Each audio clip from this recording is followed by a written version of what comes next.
It's been all Abra in the first 3 quarters, 55-34.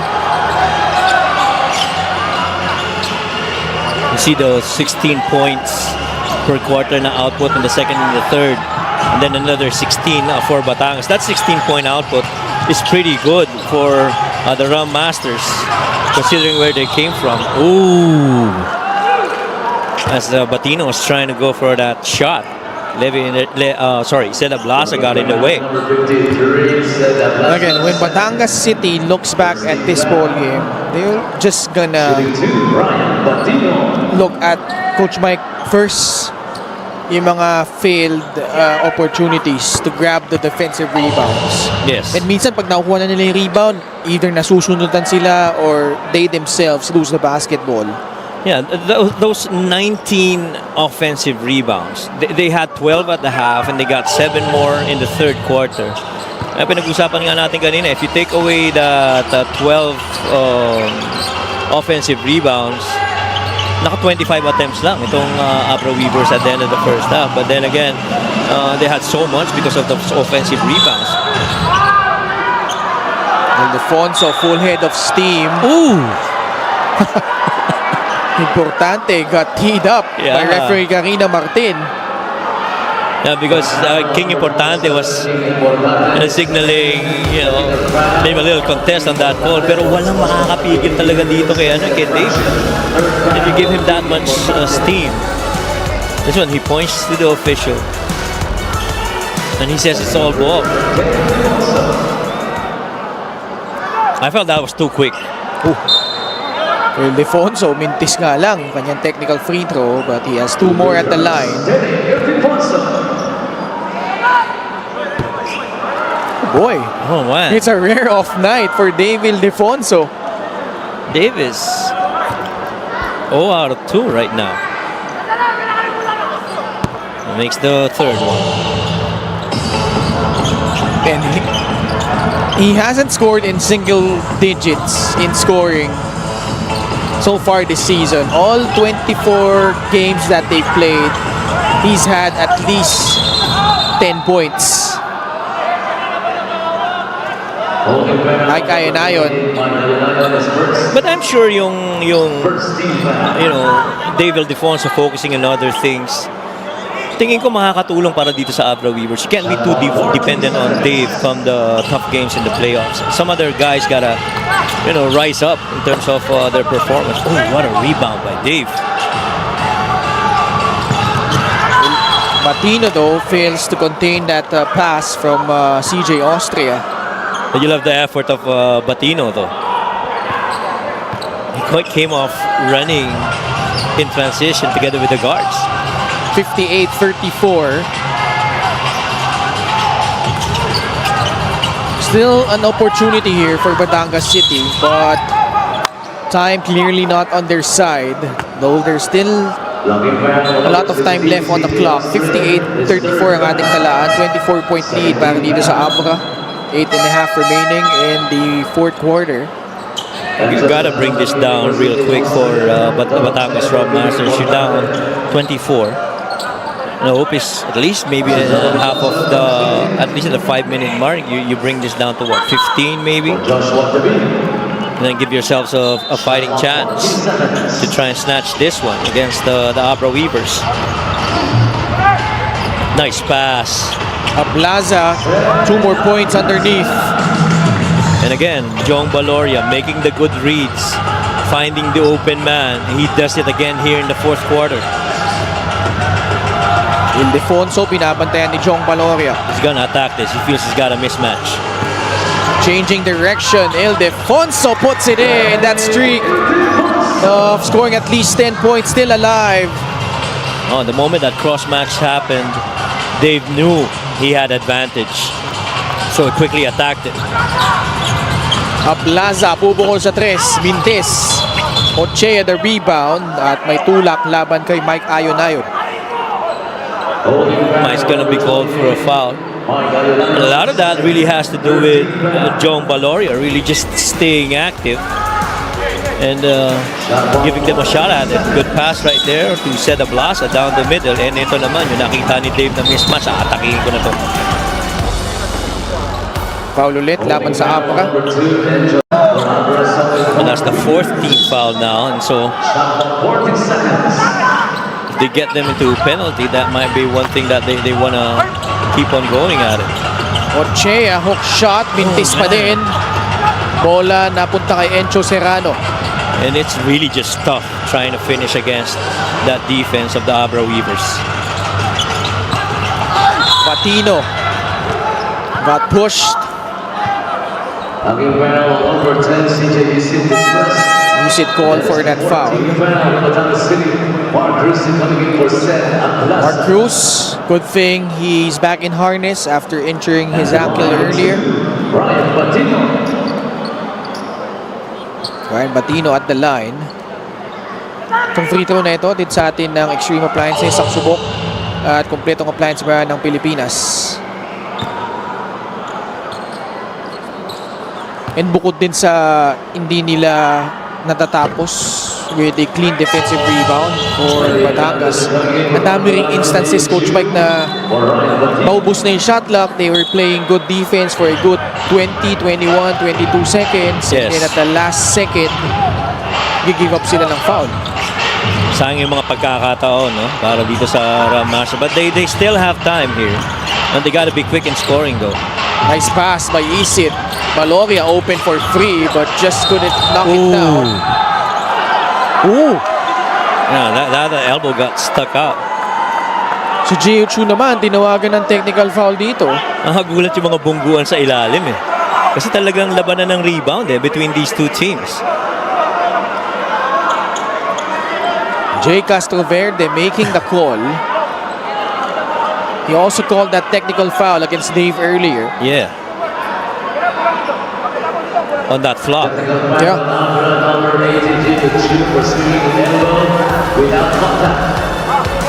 Did he swing his elbow? I thought he just... Oh, yeah. I don't know about that one. Seriously. Let's see that again. Did he? I mean, he did, yeah. but he showed it a little bit on the face of Donachea. So Okay. it's not like he rebounded it and was looking the other way. That might be the argument, though. But it sure looked like he looked back and then that little swing. mahirap na nga sa Batangas. They're behind. And they've also missed their free throws. 6 out of 14. Very rarely do they get to the free throw and you miss more than half of your shot attempts from there. Let alone giving up a lot of offensive rebounds. Ayon. Bola nawala. Valoria with transition. Bounce pass to Ochea. At may foul na itatawag laban kay Jolo Mendoza. Number 10, Jolo Mendoza, first. 6 minutes, 46 seconds left. Ngayon free throws. 68% ang Abra, but Batangas just 7 of 15. And they've really been looking for some other guy to help out in the scoring. And so far it's only Levi Hernandez who scored in double digits at 13, and everyone else just, chipping in whatever they could. Your next best scorer for the Rum Masters would be John Valoria, who's got 6. This is eerily similar, Coach Mike, to the very first game of Batangas City. I don't know if you recall that, against Quezon. Quezon, right. Against Quezon, exactly. Na, ang ganda rin naman nung naging depensa nila. But they just failed to score points. And that time, Encho Serrano laying it in, 64-38. Yeah, pretty much. And in that game, that was a 24-point loss for Batangas, 70-46. And that, to your point, is pretty much looking like that game. Kasi yung i-hold mo na yung Quezon ng 70 points, malaking bagay yun. Pero dahil nga 46 points lang sila noon. Yung shot making ang naging challenge sa kanila. Oo. For the straight. And this guy has been lights out from beyond the arc, shooting 44.4% from that distance, Jolo Mendoza. Well, it's been the off-ball movement of the Weavers that has allowed them to get that open look. And this has been the problem for Batangas against the elite teams. Quezon, and then here against Abra, Hernandez with a putback. And also, if you recall, against Nueva Ecija, when we covered their game in Abra, Right. na once nag-pull away yung Nueva Ecija in the second quarter at nanlamig yung opensa nila, hindi na sila na-recover. Yeah, matter of fact, to your point, the only huge double-digit losses that Batangas got was on Quezon on a 24-point loss. 3-point shot brought to you by Extreme, your one-stop shop appliances. And the second one against Nueva Ecija, when the score was 71 and 54. And so when you look at the score right now, that pretty much is how it looks in terms of scoring. 2 of 17 lang from free ng Batangas. Abra actually 6 out of 24 lang din. Not really eye-popping numbers. But again, this is what's hard if you're going up against Abra. You just think on paper na puro mga offensive juggernaut yun nasa kanila. Sila Dave, si Encho, si Jolo Mendoza. But also, when you look more on how they defend, elite din sila in that department, Coach. Right. Agree. And speaking of the Rum Masters, when they win, they average roughly about 83 points. But when they lose, they get only to 69 points. And this is way below that 69-point output for a losing game for the Rum Masters. And really just shows you that kind of struggle in terms of finding the hoop for the Rum Masters. And I was going to agree with you na mapapaba mo ng ganyang puntos lang itong Abra Weavers. Napalaking bagay na niya. Levy forcing the issue, gets 2 points plus a foul. 17 markers for Levy Hernandez. Levy's gonna need help from the other guys. I mean, there are going to be games when he's gonna be off, especially come the important games. I mean, Dave is just a fiery competitor. He doesn't want to get subbed out just yet. Yeah, I'll tell you, in the All-Star games, me and Sidel, we were discussing, and he mentioned about how focused Dave was. It was at the All-Star game, and he didn't even know who won. I think that dunk contest or the 3-point shootout, because he was too focused preparing for the game. And this was the All-Star game. Grabe, no? Oh, grabe yung competitive nature ni Dave, di ba? Kanina nakikita niya, alam niyang siya ipapalitan eh. Sinisenya siya na si Coach yung, Coach, he's trying to wave wag it off. muna, wag muna. Yeah, the homegrowns here. Wilkin Lee, Medel Fabro, Joviel Gonzalez, together with Gio Chu and Jolo Mendoza. Oh, they weren't able to go to that weak side opportunity for Gio Chu. Shot clock violation against Abra here. Gotta keep on pushing now if you're Rum Masters. Levy free for a free. Short. Wow. That's a wide open look, and that's kind of been the story here. Batangas had their share of wide open shots, just couldn't hit it. And this performance by Levy Hernandez, right now it's 1 out of 7 from 3, is coming off a 4 out of 8 3-point shooting in their win against Davao. He did struggle from the perimeter, but he was so much better from 3 in that game. Maybe a tad lower than his normal average of 17 points per game, where he got 15. But clearly shows you that guys like Seda Blasa, Jong Valoria gotta come up and help out the scoring for Levy Hernandez. Because if these are close games, I think we said this before, you don't want to be in a battle with Batangas Rum Masters because of how they execute the end game. Actually, Abra dumami ni turnovers dito. Nice pass by Lion, but broken up by Rodel Fabro. 23-point lead still for the Abra Solid North Weavers. Steal here, Ochea gives it up to Olayon. The pass to Hernandez, laying it in with his left hand. Hernandez with 20 points. They're going man on full court here. Ochea gets a steal. Ochea susugod. Tutungo ulit sa 15-foot line for 2 shots. Again, immediately on the basket, they went on a man-to-man. Single coverage initially, but if you go into a trap area, they bring in a secondary defender to try and help out. Free throw. Actually, Don Ochea in the last few games that they've had has really performed much better. Again, 9 rebounds to go along with 8 points. I mean, man, if you take away that 18-point deficit in the first half, this would have been just a 3-point game advantage for the Abra Weavers. Hernandez lost it. Ball will stay with Batangas. We're still not giving up here. Lead at 19, 2 minutes 41.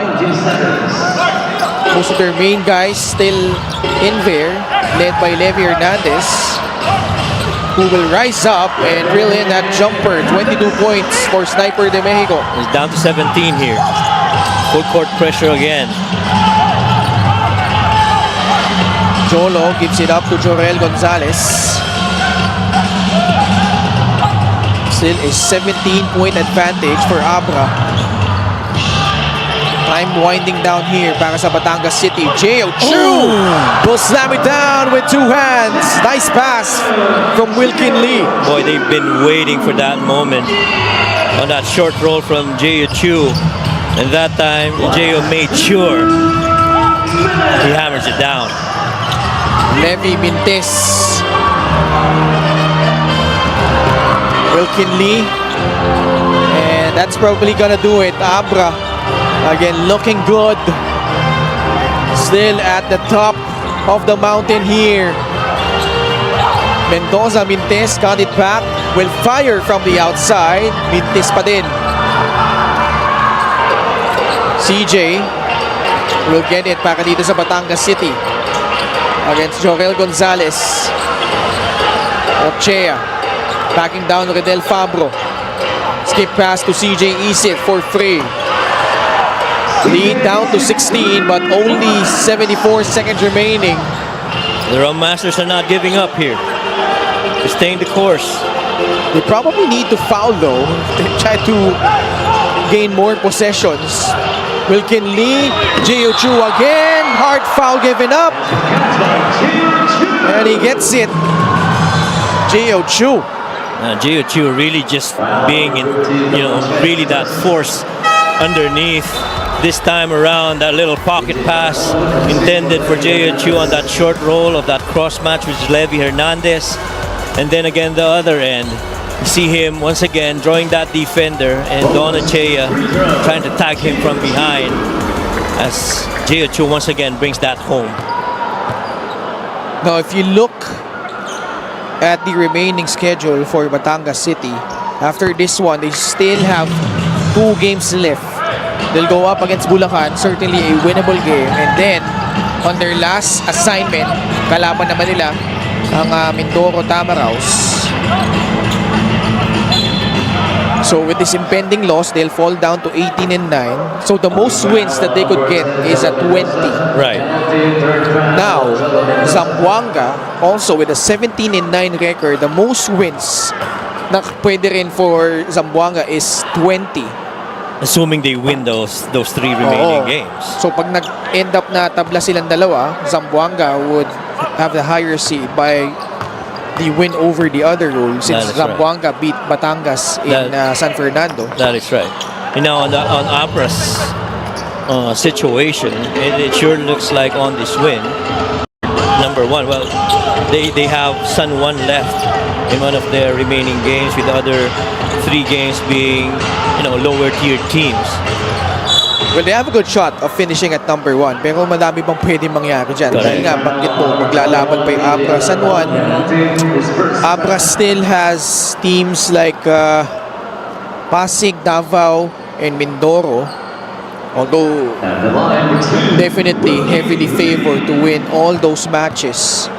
Pero yung interesting talaga yung sa South kasi Rizal, who will play later, only has 8 losses. They Right. still have 5 more games, including this one against Parañaque. Although they still have to face off against Muntinlupa, Bacolod, and then 2 top teams in the north in Pangasinan and Nueva Ecija. And that is, those couple of games would really be a test for the Rizal Central Mall Golden Coolers to try and get to number 2.